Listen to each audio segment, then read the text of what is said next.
Thank you. I welcome you, my dear friends, to our Voice of His Kingdom weekly devotion. Today we shall be looking at the book of Exodus, chapter 2, from verses 23 to 25. Let's read the text together. During that long period, the king of Egypt died. The Israelites groaned in their slavery and cried out, and their cry for help because of their slavery went up to God. God heard their groaning, and He remembered His covenant with Abraham, with Isaac, and with Jacob. So God looked on the Israelites and was concerned about them. Let's look at the background of our text. Israelites became slaves in Egypt after the death of their patriarchs. Another generation of Egyptians that didn't know Joseph and his brothers arose and enslaved their descendants. Moses had grown up an Egyptian in Pharaoh's palace, but was born an Israelite. He sought to identify with his community of birth, which landed him in trouble. And before Pharaoh could lay hold of him, he escaped and left Egypt. So Moses fled to Midian, where he met and married Zipporah as his wife. While he was there, Pharaoh the king died. The Israelites, however, continued to groan in their slavery, but God remembered their suffering and the covenant He made with Abraham, Isaac, and Jacob. He had said to Abraham in Genesis 15 that the land on which you reside as an alien, I will give to you and your descendants forever. What are the key lessons from our text?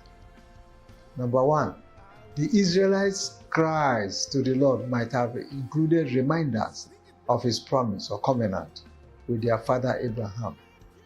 In 2 Chronicles 7:14, it says, "If my people who are called by my name will humble themselves and pray and seek my face and turn from their wicked ways, then will I hear from heaven and will forgive their sin and will heal their land." He acts because He keeps His covenants and His words. That's the first lesson. The second lesson, God acts according to His own timing and season. He told Abraham that his descendants would be enslaved in Egypt for 400 years before deliverance, and the cries of the Israelites would not make Him do otherwise. Habakkuk 2 verse 3. It says, "For the revelation awaits an appointed time. It speaks of the end and will not prove false.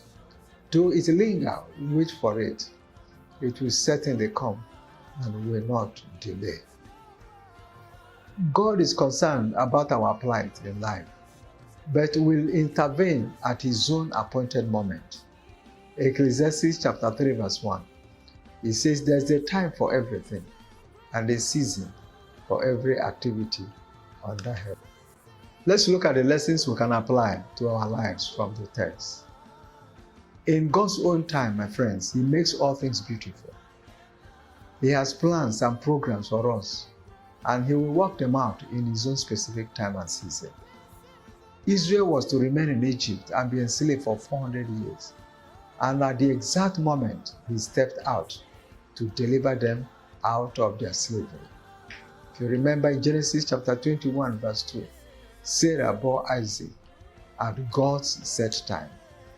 In 1 Samuel chapter 1 verse 20, the Bible says, "In the course of time, Hannah conceived and gave birth to a son." As you know, Hannah used to go to Shiloh year after year, but only at God's own set time did she bring forth Samuel. In Luke chapter 2, verse 6 to 7, it says the specific time for Jesus to be born was fully come, even though the prophets had seen the coming of the Messiah and wished it was in their time, but it came at God's own set time. So, my friends, at God's own set time, His plans for you and your family will also come to pass. So all we need to do is to wait, to be patient, to seek the Lord, to love Him, and to serve Him.